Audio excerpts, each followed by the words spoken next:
guys, I hope you are all amazing today and doing so well and loving life. Today's video is, I guess, a little bit more serious, but an explanation of just generally my life.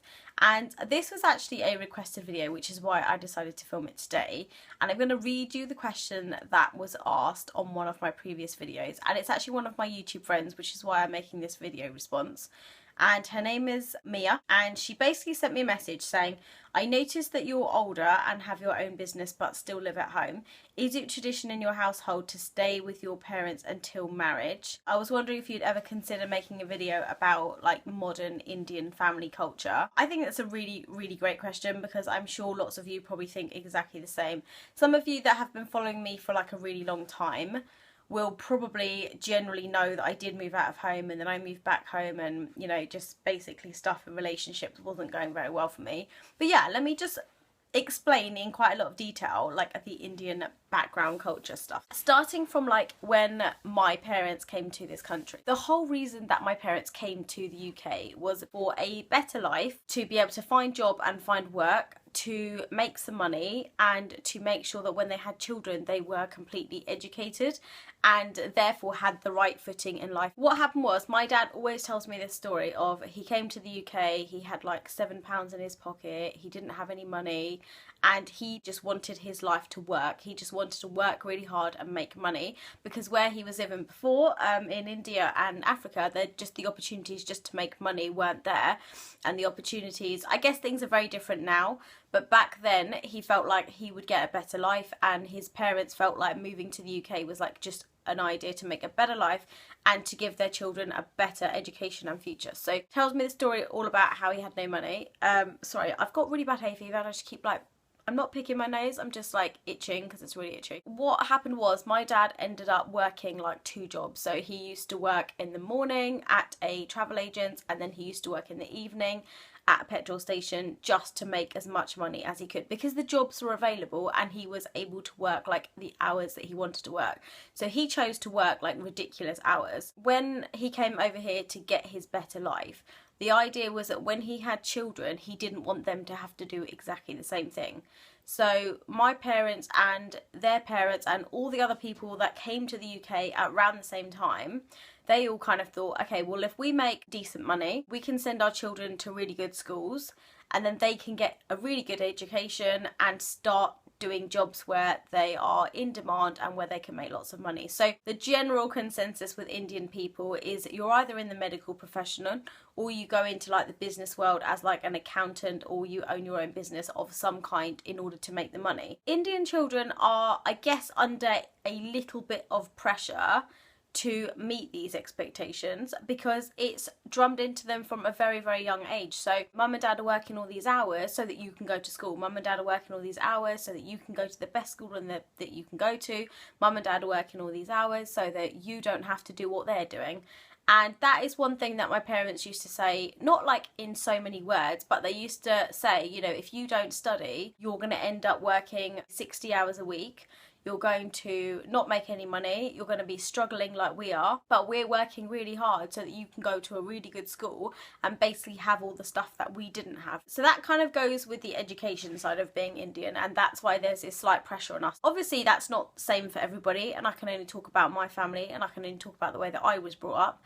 But I'm pretty sure that the millions of Indians that came from Kenya and India at around the same time basically all thought the same, which I am massively grateful for. And I've talked about this in another video and said I owe my parents everything, because everything they did, my dad working those 2 jobs when he was like in his 20s, has now benefited me, and I'm not having to do I mean, I am doing long hours, but it's just because I choose to do long hours. But I'm not having to do 2 jobs and work like an evening job and a day job and everything, because I have the choice not to do that. So the idea was that my parents were like, when you're our age, we want you to be in a much better position than we are. So this kind of brings me back to the why I never moved out of home. So the other thing that Indian parents want their children to do is to basically stay at home for as long as they possibly can in order to save money. So if I was ever finishing uni, started working, and then said to my parents that I was going to go out and was going to move out of home and I was going to start renting somewhere and I was going to start paying £800 a month a rent, my parents would have gone ballistic. They would be like, why are you throwing money away? You're basically paying off somebody else's mortgage by paying your £800 a month. So the idea is you stay at home for as long as you can, you save up as much money as you can until you are in a position to buy somewhere. Because Indian people, again, it's about investing. So how can I make this money make me more money later on? Because I have the same mentality now that my parents did. I'm working, hard, but I want my children to have an even better life. I want to be in a position now where I can get my children to go to the best schools in the country and give them exactly what I didn't have. And I had a pretty good life. We're always striving to do better. Even from a work point of view, like I started at the bottom, I started as work experience, I just kind of moved my way up and up and up because I thought, how can I make the most amount of money that I possibly can in order so that I can buy a nice house, I can buy a nice car. When my children are born, I can send them to a really good school so they have an amazing education. So with the house stuff, if you rent somewhere, I kind of see it now as I'm just paying off somebody else's mortgage. So why don't I just stay at home for a bit longer, save up loads of money and put a deposit down until I can afford to buy my own place? When I was kind of in my 20s, I would say that yes, my life plan was to stay at home, save up money until I was ready to get married, and then me and my husband would basically buy a place and we would move into it because he would have been brought up the same way. And this is exactly why there is basically a caste system in Indian culture, and exactly why if my parents have brought me up this way, they want me to be with a boy, an Indian boy, that has been brought up exactly the same way. So he's been at home, he's been saving money, he'll have a chunk of money saved up, I'll have a chunk of money saved up, and that means we can just go and buy a place, which is generally, I would say 70% of the time what Indian people are doing, because that's the way that they've all been brought up to do the same thing. Me, on the other hand, I'm just like an awkward black sheep of like the Indian culture family. So I was in a relationship. I met this guy. I wasn't quite ready to like get married to him, but I was ready to make the commitment to move in with him. So I had some savings because I'd been staying at home for so long and I had a good job. I was staying at home and we bought a place together in London. So we actually bought a brand new apartment together in London. We moved into it. I actually made a video about it at the time, like a few years back. I actually made a video about my new apartment. The video is still there somewhere. And the relationship ended up not working out. So although it was my flat, I put the deposit down and I put all the money that I physically had in my bank account towards buying this place because it was beautiful and I fell in love with it. And the relationship never worked out. So obviously after the relationship, I was single for like a good year. So we kept the flat. We put tenants in the flat. He moved out, I moved out. We put tenants in there, and then the tenants were paying us money that was basically paying off the mortgage. So it was still an investment, but we hadn't really thought about what we were going to do if we both started dating someone else, because then my money was tied into that property. So stayed at home for another year, carried on saving money. The conversation then came up that he wanted to, I think he'd met someone else, so he was like, look, I really want to do something with the flat. So either I sell my half to you or you sell your half to me. At that time, I was thinking about buying my own business. So I had a little bit of money saved up anyway, because I've been saving since I moved back home. Had a little bit of money saved up, and then I said, well, actually now, if I'm thinking about buying my own business, this would be a really good time to sell my half of the flat back to him. So I sold my half of the flat back to him.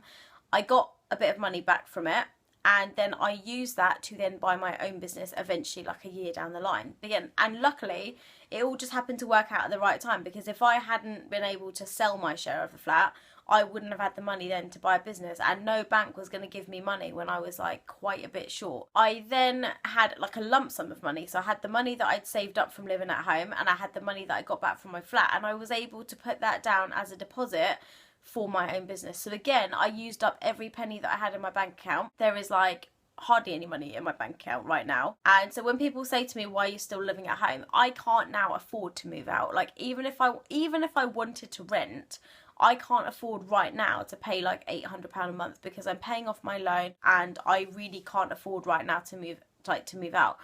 But my parents have said to me, we want you to stay at home for as long as you can. We don't want you to go anywhere until you have enough money to buy your own place. So I'm at home. I'm slowly saving money again. Like, I'm literally starting my life savings all over again. But I have it business. Like, I have my own business, which is absolutely incredible. So it was almost a toss between at one point. Like, do I put this money back and buy a new place and move out, which I could have done? Or do I invest and buy a property, which in the long run is going to buy me an even better property? So to me, it was kind of a no-brainer. It was like, the business is going to be an investment and it's going to allow me eventually to buy an amazing place. Whereas if I have a place, it might go up in value, but then it's going to go up in value as slowly or quickly as it goes up in value. Whereas the business, if I can grow it, is going to help me buy a much bigger property like later on, and my dream home and everything. So I am really happy at home. I'm absolutely loving living at home. My sister moved out about a year ago because she got married, and my parents are like, we don't want you to go anywhere because the house is going to be too quiet. So, and like I said, right now I physically cannot afford to move out of home. So I don't want to rent a place because, again, to me, tenants were paying off my mortgage and they weren't getting anything out of it. There is no way I'm going to move into somebody else's house, pay them rent, and effectively pay their mortgage when I could just be paying my own. This way of thinking is drummed into Indian people from like the age of 2. Like, I had my first bank account open as young as you can have a bank account open. And every time we went somewhere, every time I went to a wedding and somebody gave some like money to me and my sister, my mum would literally go and put it in this bank account for us. And when we were old enough, I think when we got to like 16 or 18, we were allowed access to this bank account. We weren't allowed to spend money. So I've been saving since ever, like since before I can remember, I've been saving money. And to be totally honest, it's put me in a really amazing position for someone whose family came from like having nothing. So I will be drumming the same sort of thinking into my children. They need to invest, they need to plan their future, and they need to put themselves into a situation when they can retire when they want to retire.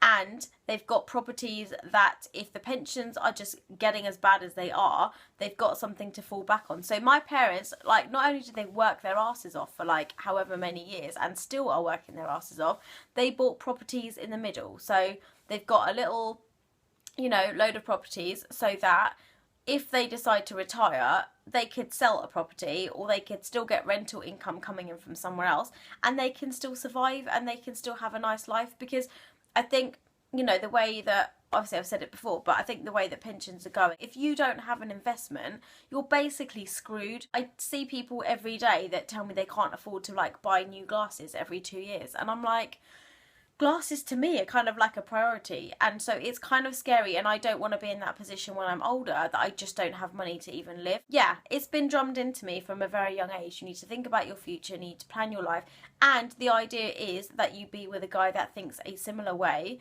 so that you are both going to be very, very successful in the future when you decide to that you want to retire. I've pretty much covered half of what I wanted to say, but it has come up in a couple of conversations I've had with people about that's kind of the next topic they want me to talk about. So tell me if you can relate to this. Tell me if this makes sense to you.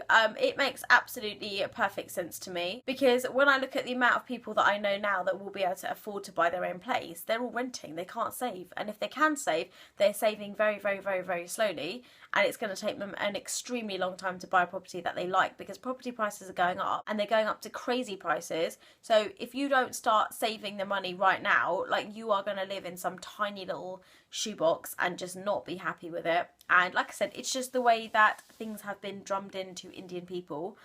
And it's definitely something that I'm going to teach my children. They need to stay at home as long as possible until they can afford to buy.